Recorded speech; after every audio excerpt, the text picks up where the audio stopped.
আসসালামু আলাইকুম। সবারই প্রশ্ন, একটি এনআইডি কার্ড দিয়ে আপনি কয়টি সিম তুলতে পারবেন, বা একটি স্মার্ট এনআইডি কার্ড দিয়ে আপনি গ্রামীণ, বাংলালিংক, রবি বা এয়ারটেল যে অপারেটরগুলো আছে অপারেটরগুলো আপনি কয়টি সিম তুলতে পারবেন। আমার এই ভিডিওটি যদি আপনি শেষ পর্যন্ত দেখেন তাহলে আপনি খুব সহজে জানতে পারবেন যে আপনার একটি এনআইডি কার্ড বা স্মার্ট আইডি কার্ড থাকলেও আপনি টোটাল কয়টি সিম তুলতে পারবেন। ছোট্ট একটা রিকোয়েস্ট, যারা ভিডিওটি দেখতেছেন অবশ্যই সাবস্ক্রাইব করবেন এবং ফেসবুক থেকে দেখলে ফলো করবেন। আপনার যদি পুরাতন একটি যুক্ত এনআইডি কার্ড থাকে এবং বর্তমানে স্মার্ট আইডি কার্ড থাকে, তো আপনার কিন্তু এনআইডি কার্ড হচ্ছে দুইটা। তো আপনি যদি মনে করেন যে আমার তো দুইটা এনআইডি কার্ড, আমি তো অনেক বেশি সিম তুলতে পারবো, কিন্তু এই বিষয়টা এমন না।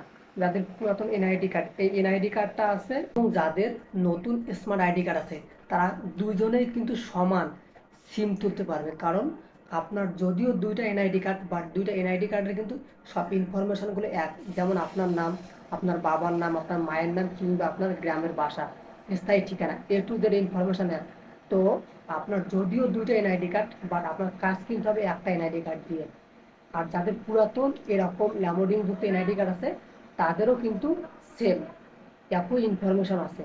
তো আপনি একটা এনআইডি কার্ড দিয়ে, বা আপনার দুটো এনআইডি কার্ড যদিও থাকে, তো আপনি সর্বোচ্চ গ্রামীণ, বাংলালিংক, রবি, টেলিটক সব অপারেট মিলে